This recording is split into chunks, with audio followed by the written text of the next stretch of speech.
Hey guys, welcome to this seventh episode in the Android development tutorial series. So, in the previous video, we talked about intents. We saw what intents were, and we saw how to use intents to move from one activity to the other and send messages between them. So, in this episode, we're gonna talk about a very important aspect of Android development that is called the activity lifecycle. All right. So, what is the activity life cycle? So, to answer that question, we have to talk about how what happens when we start the app, what happens when the activity is created. So, we have to talk about that, and in that way, you guys will easily understand about the activity life cycle. So, I have made a basic application here. It just has one text view and then three edit text and a button. All right. So, there's not gonna be much interactivity in this tutorial. It's mostly going to be theoretical, but you're going to understand the very essential part of Android development, because activity lifecycle is something that every Android developer has to understand. It is very important because of the way that Android is constructed. All right, so let us go to the main activity.java file. Okay, so let us talk about what happens when an activity is open, when an app is opened. All right, so if you go to the project pane and if you go inside your app folder, so you have this manifest file. Let me zoom in here. Right, so whenever your app is opened from the launcher, okay, one of the initial files to be read is this android manifest.xml file. Right, so this file contains information about all the core components of Android. So in the previous episode, I told you guys about the core components of Android. They were called activities, content providers, services, and broadcast receivers. So these all app contain these four components, and we've been using activities since the first tutorial. So all all essential information about these components will be in this android manifest.xml file. So if you see, you have this tag here, application. Okay, this tag is the root tag of the manifest of the application, right? So these details are about the application, about the entire application. So allow backup is something which allows backup.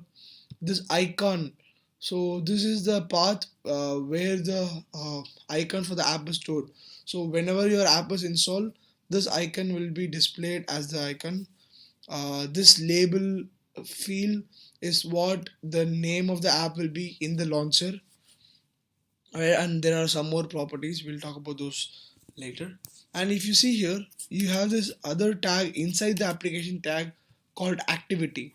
All right, so this denotes that we have an activity called main activity. Okay, and then there are some filters. So we'll talk about intent filters later, but here in short, all right, so here we have two parameters here, action main and category launcher. Right, so this just says that we have an activity called main activity, and whenever the app is launched, we want this activity to be executed. Right, so your app can have your app can have like 4 5 6 activities, but you should tell android which activity to launch when the app is started. Right, so this these two lines tell the exact same thing. So when you create your application, the activity which is created as is set as a launcher activity by default. But suppose you create a new activity and you want to set that activity as a launcher activity, just cut this portion and paste it in that activity, and that activity will become the launcher activity. Okay, so whenever the app is run, the manifest file is one of the very first files that is executed in the by android. So now in the manifest file we will declare all our activities, and the manifest file should have the knowledge of all the core components, what components we have in the app. Right, so every activity we have will be declared here. Okay, so if you go to the main activity.java file, Every code we've been writing until now was inside this on create method. But why was it? Why were we writing all the code inside this on create method? Alright. So it turns out there is this life cycle. So life cycle is just the way the activity behaves on different stages. So it turns out activities have this life cycle and it follows that particular life cycle. So if we understand that life cycle, we will understand why we write most of the code in on create right now, and when will we need the different properties of the activity. So for that, let me go to the Android documentation. So in the documentation, we have this page. I will link that in the description notes below. The activity life cycle. So you can just search it on Google and you'll get it. And I'll also paste a link in the description notes. If you come down, you have this image. Okay, so if you take this image, okay, so we see here, okay, I'm going to explain this image to you. So when your app is open, okay, the Android manifest file is read and it sees that wait here, yeah, the Android manifest file is read and it sees, okay, main activity is the launcher activity, so let us launch main activity. So and then it launches main activity. So once the activity is launched, this onCreate method is executed. Okay, so this is the reason we write most of our code in the onCreate, because we want our code to be executed when the activity is created. So I hope this is clear to you. So most of the code we write will be in the onCreate menu, because when the activity is launched, the first thing that is done is activity is created. So we need the activity to be created, and then only we can do whatever we want there. So if you see in the main activity file, this line we'll take a look at that later. This is the very important line. Set content view. This content view, what it basically does is it links the XML file and the Java file. It says that, okay, this activity underscore main dot XML file should be the XML file for this particular activity, and whatever view is it is displayed in our screen, right? So if you come back to the image, so once the activity is created, something called on start is executed. Then a method on resume is executed. Okay, so when this on create is executed, we say that the activity has been created. When the on start is executed, we say that the activity has been started or is in the start state. When on resume is executed, we say that it is in the resume state or it has been resumed. Okay, so we will write a lot of code in on resume and on pause too. Okay, not now, but as we go into networking details, we will focus on resume and on pause. Mm, right. So once the on resume activities once the on resume method is executed, the activity is running. So the activity is in the foreground. Is in the foreground means it is what you see and it is what you interact with. Right. So unless and until you do anything there, so, okay, that is a foreground activity. So suppose if you press the menu button or the recent nav button, so you get the list of recently opened apps, right? So at that stage, the activity is said to be paused, or when you rotate, something happens. At that stage, the activity is said to be paused, and then from here there are lots of venues it can go on. If you press the middle button, it is paused, then it is stopped. If you don't press the middle button, if you rotate it, it is first paused, then it is resumed again. Because what happens is when you rotate a device, the current activity is destroyed. Okay, the whatever activity we have is destroyed, and then it is recreated. Okay, so what happens is when you rotate, it is paused, it is stopped, okay, and on restart is executed and is started again. Mm. So this is what happens when the phone is rotated. So if you see, this activity has a really complicated life cycle. So this is what we call the life cycle of the activity. What happens at different points of the activity, at different stages of the activity. Okay, so why do we need to talk about this life cycle? Can't we just write all our code in OnCreate and then just hope that it will work? No, because to create a really good user experience, you need to understand this life cycle, and I'll tell you why. So I have this app developed here.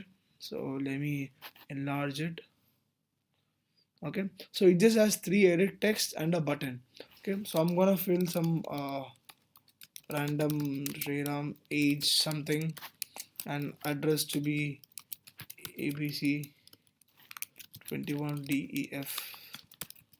Okay, so I have this done and I click submit, nothing happens because I haven't written any code for that. So what happens? What will happen when the phone is rotated? So to simulate the rotation, I'm gonna click on this button here. So when you rotate, it's you see that the text we entered is gone. Where did it go? We don't have any text that we entered here. Why is it happening? It's happening because I closed it. So it is happening because when we rotate the phone, the activity what we have, it is stopped and a new one is started again. So when the new one is started, okay, the text we entered was in the old instance. So when the old instance is destroyed, whatever text we entered has will be destroyed and a new instance will be created, right? So we don't want this to happen. Suppose you have a really long form and the user has been typing for like 10 minutes now and he rotates by mistake and everything is deleted. The user will be really pissed off and he'll probably uninstall your app. So um, this is one main problem of the life cycle. This is one of the problems of the life cycle. Okay, so we'll see how to fix this small issue here. Okay, so let us come down the onCreate method, and I'm pressing Control O in Mac, so you can press Command O in Windows. So you get this list of methods, right? So these are all methods that can be overridden. Okay, these are all methods that are in the app compiled activity class but can be overridden here. Okay, the method that we want to override here is on saved instance state. Okay, so this method, this on saved instance state method, it's called whenever we need an instance to be saved. That is, it is not called when the activity is first created, but it is called when we rotate the screen, because Android knows that okay, the user is rotating the screen. So the developer might want to do something with the data that is already there, and it will call this on saved instance state. So in this state, we can like persist whatever data we want through the rotation and then use it again when the new activity starts. Okay, so we'll come down here. So we have this bundle out state. Okay, this is the bundle that is restored on rotation or whenever this on saved instance state is called. Okay, so what is a bundle? A bundle is just a collection of data. So you can have different data. Like it is kind of like a map, but bundle is specifically made by Android to persist all this rotation changes and all that. Right, so you can have a key value pair kind of thing. Okay, so what I'm gonna do is I'm gonna go to the main activity. I'm gonna give an ID to ID edt underscore name, id edt underscore age. Okay, id edt underscore address. All right, so I'm gonna come to the main activity file. Above the on create, I'm gonna do private edit text edt underscore name edt underscore age edt underscore address. Okay, in the on create view, I'm gonna initialize these fields. Edt underscore name equal to find view by id or dot id dot edt underscore name. Edt underscore age equal to find view by id r dot id dot edt underscore age. And finally for the address, equal to find view by id Okay, so what we're gonna do is, when since this method is going to be called when the phone is rotated, so we're gonna get whatever text is present in the edit text and save it to this bundle, and we can access this bundle here. Okay, so first let's come here. I'm gonna say string name equal to edt underscore name dot get text dot toString dot trim. Okay, I'm gonna do the same for age,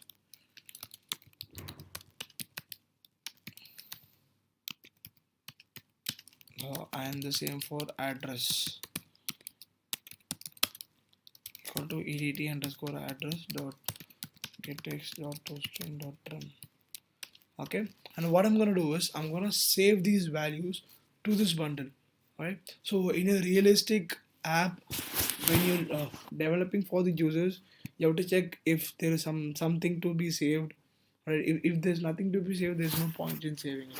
Right, so you can do the check, but since here we just want to learn how to do it, I'm not doing that here. So I'm gonna say outstate dot put string. So since all the things we want to put a string, I'm gonna call the put string. So I'm gonna give a key name, and the value is the name variable that we have here. So I'm gonna do the same outstate dot put string age as a key and the value as the age that we've taken. Same thing outstate dot put string address and the address that we have here. One more thing that I've done wrong is, so we cut this code, and this code should be above this super on save above this super method, right? So this super method is the method. The when this method, when this is called, that is when the this bundle, this outstate bundle is persisted through the rotation. So if we write the code below, it is persisted, but we're technically not doing anything. So this whatever persistence that you're doing should be above this, right? So we've persisted it successfully, but how do we get it back? Okay, so when the activity is created first, at the first time when the activity is created, this bundle, this saved instance state will be null.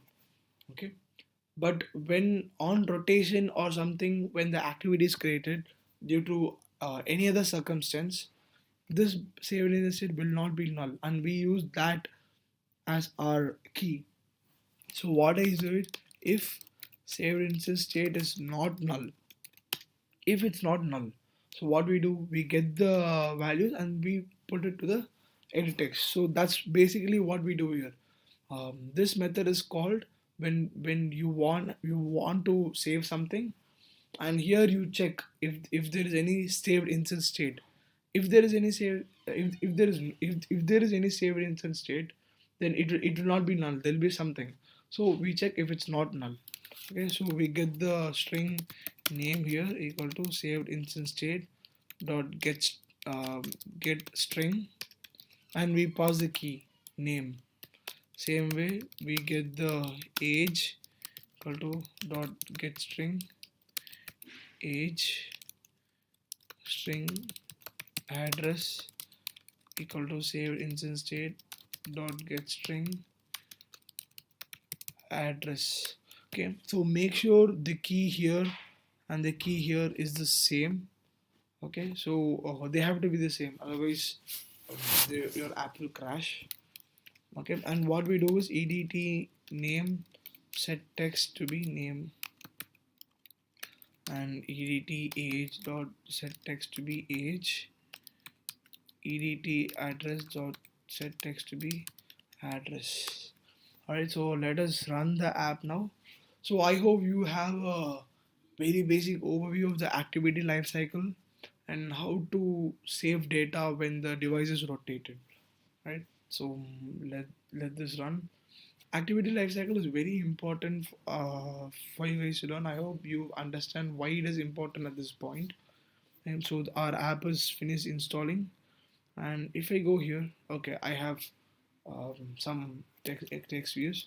So I'm gonna save some random strings. Okay, so here something, right? I'm doing something here, and what I'm gonna do is I'm gonna rotate the phone. So let's see what happens.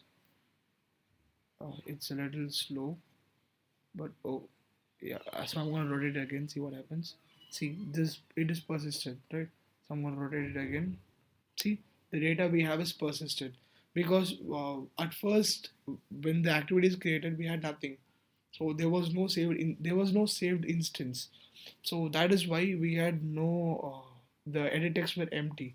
But after that, once we entered some text and once we rotated it, there was a saved instance. Android had an instance saved. Okay, it knows that the device has been rotated, so we need to save this instant, and whatever we entered here has been saved. And then since the save when the activity was recreated again, since the saved instance state was not null, the edit text we took the text from this instance that we saved and then we set to the edit text. All right, so I hope this has been informative and it was really easy for you guys to understand. If you guys have any doubts, please comment below and I will try to answer your questions. Thank you.